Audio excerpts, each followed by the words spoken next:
Without further ado, Jeremy Jones, the one and only. Please welcome him to the stage. All right. This is awesome. So many, just to see all these faces, new friends, old friends. From the get-go, it was all about together. And, it was such a daunting task to start Protect Our Winners. And I just kept being, together we can protect our winners. And immediately was like, through this, almost like threw a seed in the ground, and either a bunch of really smart gardeners were going to come around and show me how to grow it, or it was going to fail. And thankfully, we have a lot of gardeners now.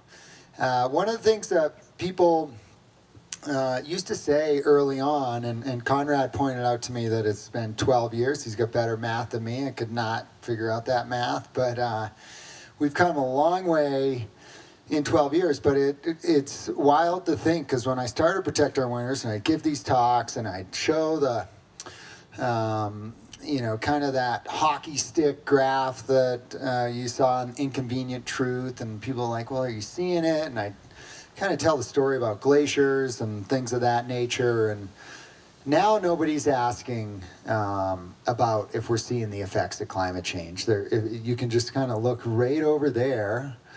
And I think about these new norms, and not a fan of them, but it's like my phone is filled with smoke apps, and I'm a master at AQI and predictions and windy apps. And sadly, anyone that has lived in this area for a long time, we've had a lot of tree mortality. 7 million trees in the northern Sierra died last year.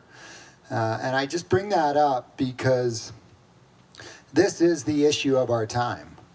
And I like to think about it, in 10 years, am I going to be sitting here going, man, we took climate change too serious. It was not that big of a deal. I hope that answer is yes.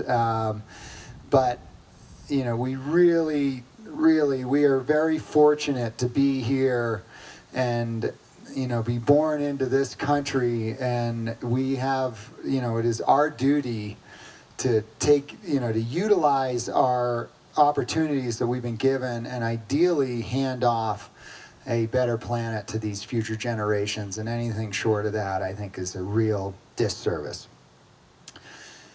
On a high note, since I started, I feel like we've been stuck at base camp and arguing about how to get to Camp 1. And as Mario pointed out, we found a portal to Camp 3 in the IRA that just passed, the most significant climate policy on the planet. So yes, we have to celebrate that. That is a huge, huge shift. And what's exciting about it is it really has the DNA of Protect Our Winners all over it. The finding common ground, progress over perfection, and right before it passed, and we went to Capitol Hill and had a lot of meetings with, we're all about bipartisan, a lot of meetings with Republicans. I've never seen congressman so excited to be handed a hand-engraved Friends of the Outdoor State, hand-engraved by Conrad Anker ice axe. And we gave that out to a Republican and a Democrat, and they were so excited that we had to sneak it into Capitol Hill. And the senator came out and made a point of they're not going to search me. And so we found this incredible trophy, and they loved it, and they had to sneak in an ice axe into Capitol Hill, so we will do more of that. But after we left there, I had a friend tell me, he's like, you guys' messaging really resonates.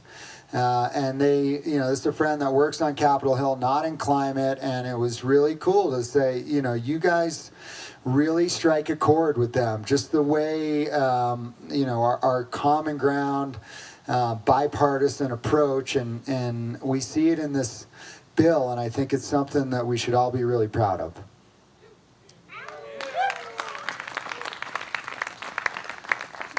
The other thing is, it's an example of elections matter. And I got into a really heated debate with a really famous surfer. Some call him the GOAT. But it was around elections, don't matter. And I think the IRA really proved that the difference between the Biden agenda to the Trump agenda really matters. And I think that we need to make a strong case as we roll into 2022 that, it's time to really rally the outdoor state and ideally turn them into a single issue voter. Because the reality is the outdoor state is incredibly powerful. It's bigger than the extraction industry. It's bigger than the pharmaceutical industry, but we are not united. And that is because data shows the outdoor state is 40% Democrat, 30% independent, 30% Republican. So 60% is on the fence on climate change. And so that is our job as an organization to explain that it matters. Because as much as I love that person that comes up to me in lift line is like, man, love POW, I donate to POW, but there's no fucking way I was voting for Biden. And that is our job. We need to, and this is just good as we move into this. And it's important to have understanding of what created that person's view.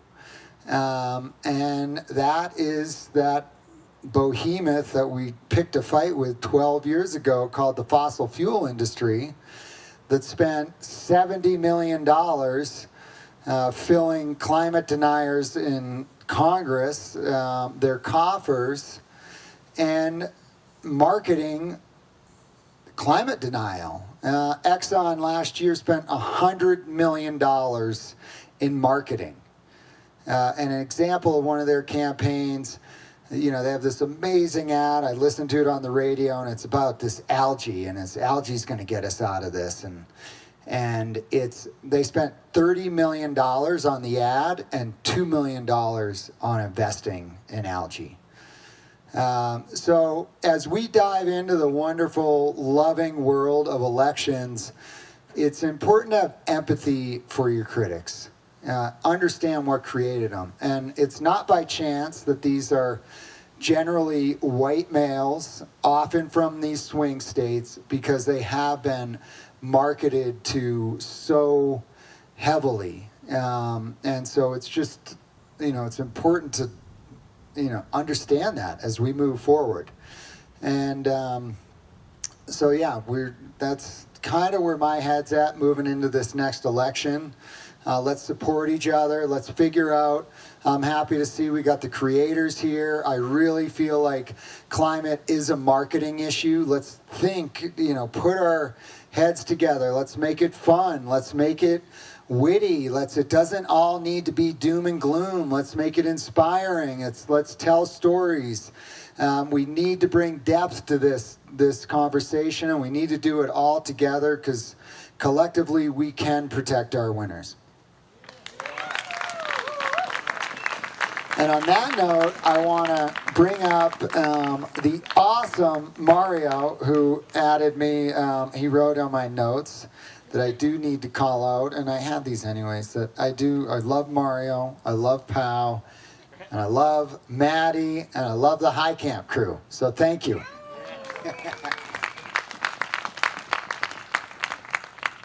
And we love you, Jeremy. All right. So last year, hello everyone, good to see you. Thanks for being here. So last year, they told me I had 10 minutes, and I went for about 13. This year, they told me I had an hour. So settle in and get cozy. Just kidding. I'm just gonna stay here until my toes get cold. I'd love to start with a quote from Theodore Roosevelt. The credit belongs to the person in the arena who is actually in the arena, whose face is marred by dust and sweat and blood, who strives valiantly, who knows great enthusiasms, the great devotions, who spends themselves in with a cause, who at the best knows in the end the triumph of high achievement, and who at the worst, if they fail, at least they fail daring greatly, so that their place shall never be with those cold and timid souls who know neither victory nor defeat. If you are here today, you are definitely in the arena with us. And you are willing to face dirt, smokestorm, and even PowerPoint presentations. At POW, we're growing the number of people that are in the arena with us. From outdoor enthusiasts, to brands, to business leaders, to creatives. And so, and it's regardless of sport, political affiliation, background, or, it doesn't matter. Like, if you're a trail runner, if you're a climber, if you're a snowboarder, skier, even if you're a telemarketer, you are welcome here. So, we call that our common ground approach. But common ground is not the same as middle of the road. You don't find common ground in appeasing rhetoric or compromising principles or giving up on your values. You find common ground when you peel back the layers of the superficial, vitriolic rhetoric that is in the mainstream media and that we all hear day to day. And when you peel those layers back, and we actually find in our communities is that awakening and the reality that the facets of our identity that are strongest in us are revealed to us in the Alpine, are revealed to us when we're sliding on snow, are revealed to us when we're climbing, when we're mountain biking, when we're snowboarding, and again, even if you're telemarketing, that is where we find who we really are at the core. And I have no idea why I'm picking on telemarketers so much. That's where we find our identities. And I just want to say, like, we're here, we're in Nevada, we're facing a very drastically changing landscape in the Intermountain West. And I think it's important to remember as well that there is no other landscape that has so shaped and crafted the American identity than the West. And so in pre-colonial times, before the 19th century, it shaped the cultures of the Shoshone, the Ute, Comanche, Apache, the Sioux, so many of the tribes that existed here and lived here before us, and they had to adapt to this landscape. In the mid 1800s, it was Western expansion that forced our country to really grapple with the hypocrisy of pretending to be a free country and still upholding the institution of slavery, and having to deal with that as the U.S. was expanding westwards. And in the 20th century, it really solidified the character of the American nation, and it solidified the myth of its origins, right? Like, I think those of us that are 40 plus, we all remember John Wayne and the West, and all that meant for American innovation. But at the same time, during that same period, it was corporations were starting to create monopolies, vertical integration, and the masters of it was the fossil fuel industry, led by Standard Oil. So for 130 years, the fossil fuel industry has not only controlled the key to America's economy and resources, but also shaped the very, very nature of our social structures in very manipulative ways and infiltrated our political system. The way that, I'm going to have to look up my notes because I just found it, but Frederick Jackson Turner wrote an essay called The Significance of the Frontier in American History. And what he argued was that unlike people who believed that it was manifest destiny that had led to the American character of innovation, it was the need to adapt to the Western environment and the changing environment of its mountains, its deserts, its grasslands that really drove innovation in the expansion of America. And the reason I say this is because I think, the way I interpret it in a way, as I was thinking about this in my very sleep-deprived flight here from DC, is that we are really the children of people who fled to new places to solve old problems. And now here we are the children of the 21st century, and we don't have any new places left to flee. So we better start figuring out how we solve our most pressing problems where we are, from where we are, here and now. And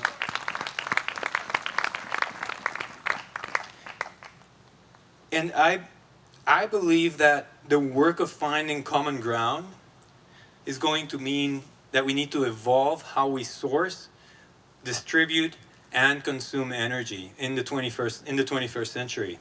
So this is not a middle of the road, wishy-washy approach, like let's compromise our principles, let's just figure out how to talk with Republicans and let's all get along. I think this is the hard work of putting our ideology through the pragmatic lens of practical and applicable political solutions to the common challenges that we face. And so I think Jeremy often uses the action sports analogy of being adaptable and having to adapt to snowboarding in the Sierra. Those of you that have seen his posts and like that, is it a Yeti electric mountain bike? Like that electric e-bike going up to find the intersection of that ever climbing snow line, getting ever higher, and adapting in order to practice the sport. We're going to have to find that type of adaptability in our leadership, and we're going to have to find citizens of the outdoor state who are adaptable, who are leaders who believe in democracy and who realize the human cost of its past and present inequities. Those who are willing to advocate for their principles and at the same time find pragmatic political solutions to the problems that we face. We're going to have to find an outdoor industry that believes in capital and in corporate social responsibility, or in a new way of facing capital. Kudos to Patagonia, those of you that read the announcement today. Like, we're going to need that kind of leadership from our industry in order to invest, literally put our money where our mouth is. And we're going to need inspiring and realistic influencers. And so the good news, what I get inspired by, is that I look out and I see about 100 of that type of leader here today. So thank you all for coming. And then at POW, we have the privilege that we have also recruited, trained, and mobilized dozens and dozens of others who are not here today. And so I'd like to just go through a few numbers just to give a sense of the scope and the work that POW's been up to over the last year and a half. So over the last year, under Graham and Jake's leadership, we have recruited and grown to 232 Alliance members. Launched POW Bike. So who are bikers in the room? POW Bike? Yeah. Dylan, these guys are crushing. Everybody, all the other alliances are going to have to catch up. These guys are really crushing. It's 166 athletes across climbing, mountain bike, trail, ski, and snowboard. 42 creatives. Creative Alliance, where are you? I know there's a ton of you here now. Yeah. 24 scientists. 137 of them have attended at least one POW training over the course of the last year, some of them more. And because we believe in the power of your stories, we believe in what you're doing out there, this year, POW has already deployed over $300,000 in grants to fund creative projects from both our Creative Alliance and our athletes. So that includes films like supporting the Everest film, like the Full Circle Everest expedition. and Danny's expedition that we're going to film that we're going to see tomorrow. And a lot of these are telling the story of the intersection of climate change and diversity in the outdoors. In addition to our alliance work under Brian's and Sam's leadership, we've grown our Team POW membership to about 12,000 new members, which is really helping us grow our power base for future years to come. We are on solid financial footing. And Maria, where's Maria? Yep. Maria has assembled an all-star development team. We're about 65% of our reach goal for the year so far this year, which is great. It's good to be in that position already. And I want to express a real note of thank you to our current and prospective donors, those of you that have been with us for a while. I really want to thank you for not putting us in the position of a fantastic narrative of short-term, measurable, immediate impact on a year-to-year basis. The reality of this work is that this work is hard, and this work takes time. And I know that there's a couple of people here in the audience and people that will be coming like Jamie tomorrow who are venture capitalists. And sometimes you spend millions of dollars across 10 companies hoping that that one company will turn into a unicorn and that it will pay dividends. So what we're asking is give us a fraction of that faith in your investments. Give us the runway to do the work that we're doing, because a lot of this work is opportunistic. Yes, we do a lot of planning and we have a strategic plan and we've got a flywheel, and you all have probably seen the flywheel, and we'll hand it out and we can talk to you about strategy and metrics and KPIs and all of that good stuff until we're blue in the face. But the fact of it is that a lot of this work is opportunistic. It's being there when the opportunity door opens and being able to walk through it and capitalize on it. The way that we did with our partners from Altera Company when there was an opportunity to reach out to Manchin directly and ask him to support the Inflation Reduction Act, and had a letter that Laura Bodmer crafted and got hand-delivered to Senator Manchin the week before he turned around on his position on the IRA. We're not saying we did it, but we're not saying we didn't.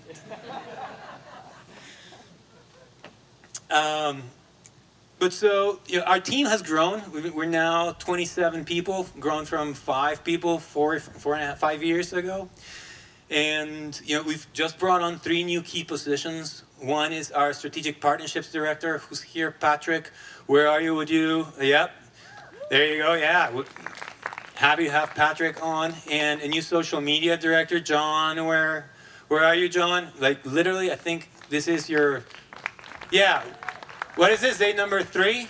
Yeah. So he knows all the ropes by now. Ask him any question you want about our social media strategy at this point. And a couple of others, Spencer Shaver, who's not here as another campaigns coordinator. Bottom line is we're growing and we're doing really, really good, strong work with the resources that we have. But if we are going to grow and we're going to expand into Alaska, Maine, Michigan, North Carolina, this is not enough. We're going to have to grow. We're going to have to get to a point where we're raising about $5 million per year, $5 to $6 million per year in the next 2 to 3 years. And that's how we'll be able to capitalize on any opportunity that comes our way in those states. And those types of opportunities are what results in things like the Inflation Reduction Act or the infrastructure bill that we saw. So to give a sense of scale of what we've accomplished over the last year, not just POW, but the climate community in general and all of our advocacy efforts together, we're talking about the largest single investment in completely reconfiguring the way that we think about energy in the United States.